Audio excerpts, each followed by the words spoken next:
నమస్కారం, సిటీ న్యూస్కి స్వాగతం. నేను మీ రామ్చంద్. రాష్ట్రంలో నూతనంగా ఏర్పడబోయే ప్రభుత్వం న్యాయవాదుల సమస్యల పరిష్కారానికి అవసరమైన చర్యలు తీసుకోవాలని రాష్ట్ర బార్ కౌన్సిల్ సభ్యులు రవి గుబేరా, జిల్లా బార్ అసోసియేషన్ అధ్యక్ష ప్రధాన కార్యదర్శులు కృష్ణమూర్తి, రవికాంత్ ప్రసాద్ కోరారు. ఈ మేరకు నగరంలోని జిల్లా బార్ అసోసియేషన్ కార్యాలయంలో జరిగిన విలేకరుల సమావేశంలో వారు మాట్లాడారు. నగరంలోని జిల్లా బార్ అసోసియేషన్ కార్యాలయంలో జరిగిన విలేకరుల సమావేశంలో రాష్ట్ర బార్ కౌన్సిల్ మెంబర్ రవి గుబేరా, జిల్లా బార్ అసోసియేషన్ అధ్యక్షులు కృష్ణమూర్తి, ప్రధాన కార్యదర్శి రవికాంత్ ప్రసాద్ తదితరులు మాట్లాడుతూ రాష్ట్రంలో న్యాయవాదుల సమస్యల పరిష్కారానికి నూతనంగా ఏర్పడబోయే ప్రభుత్వాలు కృషి చేయాలని విజ్ఞప్తి చేశారు. రాష్ట్రంలో ఎంతో కాలంగా న్యాయవాదులకు సంబంధించి పలు సమస్యలు పెండింగ్లో ఉన్నాయని వారు తెలిపారు. గతంలో ఇచ్చిన హామీ మేరకు కర్నూలులో హైకోర్టు ఏర్పాటు చేయాలని డిమాండ్ చేశారు. అలాగే 35 సంవత్సరాలు న్యాయవాద వృత్తిని పూర్తి చేసుకున్న న్యాయవాదులకు వెల్ఫేర్ ఫండ్లో సభ్యత్వం ఇవ్వాలని కోరారు. గతంలో ఇచ్చిన హామీ మేరకు బార్ కౌన్సిల్కు 100 కోట్ల రూపాయలను కేటాయించాలని ప్రభుత్వానికి విజ్ఞప్తి చేశారు. ఇప్పుడు ప్రస్తుతానికి 25 కోట్లు కేటాయించారని, మిగతా మొత్తాన్ని వెంటనే విడుదల చేయాలని డిమాండ్ చేశారు. న్యాయవాదుల డెత్ బెనిఫిట్ను 10 లక్షల రూపాయలకు పెంచాలని కోరారు. త్వరలో న్యాయవాదుల సమస్యలను చర్చించేందుకు వీలుగా రాయలసీమ వ్యాప్తంగా ఒక సమావేశం నిర్వహించనున్నట్లు తెలిపారు. 1/4/2024 తర్వాత నూతనంగా ఎన్నిక కాబడిన తర్వాత మొదటిసారిగా న్యాయవాదుల సమస్యల పట్ల రాష్ట్ర బార్ కౌన్సిల్కు విన్నవించే విధంగా ఈరోజు విలేకరుల సమావేశం పెట్టడం జరిగింది. నూతనంగా ఎన్నిక కాబడినటువంటి చైర్మన్ ద్వారకానాథ్ రెడ్డి గారి దృష్టికి కర్నూలు బార్ అసోసియేషన్లో ఉన్నటువంటి న్యాయవాదుల సమస్య రకరకాలుగా రాష్ట్ర bar council of India Delhi ఆదేశాల మేరకు రాష్ట్ర ప్రభుత్వాల నుంచి వచ్చే వివిధ రకాల సంక్షేమ న్యాయవాదుల సమస్య తీర్చడానికి మన ఆంధ్రప్రదేశ్ రాష్ట్రంలో బార్ కౌన్సిల్ ఉంది. దాని పరిధిలోనే రాష్ట్రంలో ఉన్నటువంటి బార్ అసోసియేషన్లు, జిల్లాలో ఉన్నటువంటి వివిధ రకాల బార్ అసోసియేషన్ న్యాయవాదుల సమస్యల పట్ల గతంలో అనేక రకమైనటువంటి సమస్యలు దృష్టి తీసుకోవడం జరిగింది. అయితే నూతనంగా ఎన్నిక కాబడిన తర్వాత ఏప్రిల్ తర్వాత కర్నూలు జిల్లా బార్ అసోసియేషన్ ఆధ్వర్యంలో రకరకాల సమస్యలు తక్షణమే బార్ కౌన్సిల్ మా న్యాయవాదుల సమస్యల పట్ల ఒక ముఖ్య కోర్ కమిటీ సమావేశమై రేపు జూన్ వెకేషన్ తర్వాత న్యాయవాదుల సమస్యలు ఏవైతే ఉన్నావో తూచా తప్పకుండా తీర్చి, అలాగే రేపు జూన్లో రాబోయే కొత్త ప్రభుత్వం ఏదైనా సరే న్యాయవాదుల సమస్యల పట్ల ఒక ప్రత్యేకమైనటువంటి చీఫ్ జస్టిస్ గారి ఆధ్వర్యంలో ఆదేశాల మేరకు ఒక కమిటీ నియమించి న్యాయవాదుల సమస్యల చొరవ చూపించి త్వరితగతిగా పరిష్కరించాలనేదే కర్నూలు జిల్లా బార్ అసోసియేషన్ నూతనంగా ఎన్నికైనటువంటి ప్రధాన కార్యదర్శిగా మా ఆఫీసు బేరరా ప్రత్యేక అభ్యర్థన. వచ్చే నెల 4వ తారీఖున గవర్నమెంట్స్ కొత్తవి ఫామ్ అవుతాయా, పాతవి తిరిగి అధికారంలోకి వస్తాయా, ఏమైనా కానీ ఈ రాష్ట్రంలో న్యాయవాదుల సమస్యలపైన వివిధ బార్ అసోసియేషన్స్ ఎప్పుడు బార్ కౌన్సిల్కు, ఆల్ ఇండియా బార్ కౌన్సిల్కు సమస్యల ఏవైతే ఉన్నాయో వాటిని మేము అప్డేట్గా బార్ కౌన్సిల్కు, ఆల్ ఇండియా బార్ కౌన్సిల్కి కూడా పంపడం జరుగుతూ ఉంది. ఈరోజు రాష్ట్రంలో జరుగుతున్నటువంటి డెవలప్మెంట్ యాక్టివిటీస్ భాగంగా కర్నూలుకు రాష్ట్ర ఉన్నత న్యాయస్థానాన్ని, రాష్ట్ర హైకోర్టును కర్నూలులో ఎస్టాబ్లిష్ చేస్తామని చెప్పేసి రాష్ట్ర ప్రభుత్వం హామీ ఇవ్వడం జరిగింది. బెంచ్ కాదు, హైకోర్టు కాదు, ఏది కూడా ఇక్కడ ఎస్టాబ్లిష్మెంట్ జరగలేదు. కర్నూలు జిల్లా వాసులు చిరకాలంగా కోరుతున్నటువంటి డిమాండ్లో భాగంగా రాష్ట్ర ఉన్నత న్యాయస్థానాన్ని ఏ గవర్నమెంట్ వచ్చినా తక్షణమే కర్నూలులో ఏర్పాటు చేయాలనే ప్రధాన డిమాండు. అదేవిధంగా ఈరోజు 35 సంవత్సరాలు వయసు కంప్లీట్ అయిపోయిన న్యాయవాదులకు బార్ కౌన్సిల్లో వెల్ఫేర్ ఫండ్లో మెంబర్షిప్ ఇవ్వడం లేదు. అది కూడా ఒకసారి రిలాక్సేషన్ ఇవ్వాలని చెప్పి, ఎందుకంటే చాలామంది రెగ్యులర్ ప్రాక్టీస్ చేస్తున్నా కానీ వెల్ఫేర్ ఫండ్లో మెంబర్షిప్ తీసుకోవడం మర్చిపోయి న్యాయవాదుల వృత్తిలోనే వాళ్ళు కొనసాగుతూ ఉన్నారు.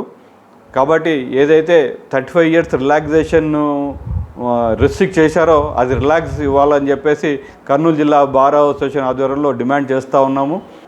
బార్ కౌన్సిల్కు 100 crores ఇస్తామని చెప్పినారు. కరోనా టైంలో 25 crores ఇచ్చారు, 75 crores ఇవ్వలేదు. తక్షణమే ఏ రాష్ట్ర ప్రభుత్వం వచ్చినా బార్ కౌన్సిల్కు 100 కోట్ల ఫండ్స్ ఇస్తేనే న్యాయవాదులకు, రాష్ట్రంలో ఉన్నటువంటి న్యాయవాదులకు వెల్ఫేర్ యాక్టివిటీస్కు పెంచడానికి, వెల్ఫేర్ యాక్టివిటీస్ చేయడానికి అవకాశం ఉంటుంది. ఏదైతే న్యాయవాదులు కోరుతా ఉన్నారో, ఇప్పుడు డెత్ బెనిఫిట్ 4 లక్షలు రాష్ట్ర ప్రభుత్వం ఇస్తూ ఉన్నారు, 4 లక్షలు బార్ కౌన్సిల్ ఇస్తూ ఉంది. అది ఈ మధ్యకాలంలో వెల్ఫేర్ ఫండ్ స్టాంప్ పెంచడం వల్ల దాన్ని 5 లక్షలు చేయడం జరిగింది. భవిష్యత్తులో దీన్ని 10 లక్షలు చేయాలనే డిమాండ్ రాష్ట్ర వ్యాప్తంగా ఉంది. కొందరు న్యాయవాదులు కొన్ని విన్నపాలు చేశారు. ఆ విన్నపాల మేరకు ఈ సమావేశం ఏర్పాటు చేయడం జరిగినది. మొట్టమొదటి విన్నపం ఏమంటే జూనియర్స్కు స్టైఫండ్ పెంచాలని ఒకటి, తర్వాత వచ్చేసి వెల్ఫేర్ ఫండ్ కూడా పెంచాలని. ఎందుకంటే అమౌంట్ వచ్చేసి వెల్ఫేర్ స్టాంప్ వచ్చేసి 250 చేశారు కాబట్టి, ఇంతకుముందు 100 రూపాయలు ఉన్నప్పుడు దాన్ని 5 లక్షల వరకు చేశారు. ఇప్పుడు 250 రూపాయలు స్టాంప్ పెంచారు కాబట్టి దాన్ని 10 లక్షల పైన వరకు పెంచాలని చెప్పేసి మేము డిమాండ్ చేస్తున్నారు. ఈ బార్ అసోసియేషన్ బిల్డింగ్ చాలా ఓల్డ్. ఈ బిల్డింగ్ దీన్ని డెమాలిష్ చేసి కొత్తది కట్టడానికి మీ వంతుగా ప్రయత్నం చేయండి. ఒకటి తర్వాత బార్ కౌన్సిల్ వాళ్ళు 250 రూపాయలు వెల్ఫేర్ స్టాంపును కొత్తగా ఇంట్రొడ్యూస్ చేశారు. అది తొందరలో అది ఈ నెక్స్ట్ రీఓపెన్ కల్లా వచ్చేటట్టు ఏర్పాటు చేయమని బార్ కౌన్సిల్ మెంబర్ గారికి, బార్ కౌన్సిల్ మా బార్ తప్పున మనవి. తర్వాత మనకు నెక్స్ట్ గవర్నమెంట్ ఏదన్నా రాని మన అడ్వకేట్స్కి అందరికీ ఇళ్ల స్థలాలు ఇస్తామని అందరూ హామీలు ఇచ్చారు. కాబట్టి ఆ హామీలను నెరవేర్చేటట్టు మీరు కూడా బాధ్యత తీసుకోవాలని ఒకటి. తర్వాత వెల్ఫేర్ ఫండ్ను 5,000 ఇస్తున్నారు. దాన్ని పెంచడానికి ఏమన్నా ఆస్కారం ఉంటే గవర్నమెంట్తో మీరు మాట్లాడి దాన్ని పెంచడానికి ప్రయత్నం చేయండి. ఇవి నా విన్నపాలు. ఈ ఫండ్ వచ్చేసి 6 లక్షలు ఎంత వస్తుంది, 10 లక్షలు చేయడానికి దాని గురించి కొంచెం స్టేట్ కమిటీ వారు దీనివల్ల కృషి చేయడానికి అవసరం ఉందని చెప్పేసి మనం చేస్తున్నాను. మోహన్ బాబు గారు చెప్పినట్టుగా బిల్డింగ్ కూడా దీన్ని కట్టుకోవడానికి ఎంపీ ఫండ్స్ కానీ ఇంకా మన ఫండ్స్ రైజింగ్ చేసుకోవడానికి అవకాశం ఉందని చెప్పేసి దాన్ని మనం వర్కౌట్ చేయాలని చెప్పేసి తెలియపరుస్తున్నాను.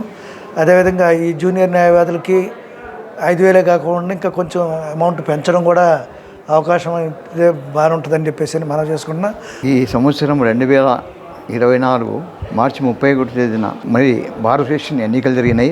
ఈ ఎన్నికల్లో ఇప్పుడు ఉన్న నూతన కార్యవర్గము, ఈ కమిటీ కొత్తగా ఎన్నుకోబడిన కృష్ణమూర్తి గారు ప్రెసిడెంట్ గారు, మరి రవికాంత ప్రసాద్ సెక్రటరీ గారు, మరి మిగతా కమిటీ సభ్యులకందరికీ కూడా నా యొక్క నమస్కారాలు. అయితే ఈ సమావేశంలో మన యొక్క అడ్వకేట్స్ యొక్క సమస్యలు చాలా ఉన్నాయి, ప్రాబ్లమ్స్ ఉన్నాయి. వాటిని పరిష్కరించి జూన్ 4వ తేదీ జరిగే ఎన్నికల ఓట్ల లెక్కింపులో అధికార వైఎస్ఆర్ కాంగ్రెస్ పార్టీ అరాచకాలకు తెరదించి తెలుగుదేశం పార్టీని ప్రజలు అధికారంలోకి తీసుకురాబోతున్నారని ఆ పార్టీ రాష్ట్ర ప్రధాన కార్యదర్శి సోమిశెట్టి వెంకటేశ్వర్లు అన్నారు. ఈ మేరకు నగరంలోని తన కార్యాలయం నుండి ఆయన మీడియాతో మాట్లాడారు. నగరంలోని తన కార్యాలయంలో జరిగిన విలేకరుల సమావేశంలో తెలుగుదేశం పార్టీ రాష్ట్ర ప్రధాన కార్యదర్శి సోమిశెట్టి వెంకటేశ్వర్లు మాట్లాడుతూ జూన్ 4వ తేదీ జరగనున్న ఎన్నికల ఓట్ల లెక్కింపులో తెలుగుదేశం, బీజేపీ, జనసేన కూటమి విజయం సాధించి ప్రభుత్వాన్ని ఏర్పాటు చేయబోతోందని తెలిపారు. వైఎస్ఆర్ కాంగ్రెస్ పార్టీ ఎన్నికల్లో ఓటమి ఖాయమని ఆ పార్టీ అధినేత ముఖ్యమంత్రి వైఎస్ జగన్మోహన్ రెడ్డికి ఇప్పటికే అర్థమైపోయిందని అన్నారు. చివరకు ఎన్నికల ఓట్ల లెక్కింపు సందర్భంగా ఏజెంట్లు కూడా దొరకని పరిస్థితి వైఎస్ఆర్ కాంగ్రెస్ పార్టీలో నెలకొందని చెప్పారు. దీన్ని దృష్టిలో ఉంచుకుని రాష్ట్రంలోని వివిధ ప్రాంతాల్లో దాడులు నిర్వహించి తెలుగుదేశం పార్టీ శ్రేణులను భయభ్రాంతులకు గురి చేస్తున్నారని విమర్శించారు. జూన్ 4వ తేదీ వైఎస్ఆర్ కాంగ్రెస్ పార్టీ ప్రభుత్వ అరాచకాలకు తెరదించి తెలుగుదేశం పార్టీని ప్రజలు అధికారంలోకి తీసుకురాబోతున్నారని ఆయన తెలిపారు. అందరికీ నమస్కారం. ఆంధ్ర రాష్ట్రం ప్రజలందరికీ అడ్వాన్స్ నేను కృతజ్ఞత తెలియజేస్తున్నాను. ఎందుకంటే తెలుగుదేశం పార్టీ, జనసేన, బీజేపీ కూటమికి అధికారం ఇవ్వబోతున్నారు. అధికారం ఇచ్చినట్లే బ్రహ్మాండమైనటువంటి ఊపు ఉంది.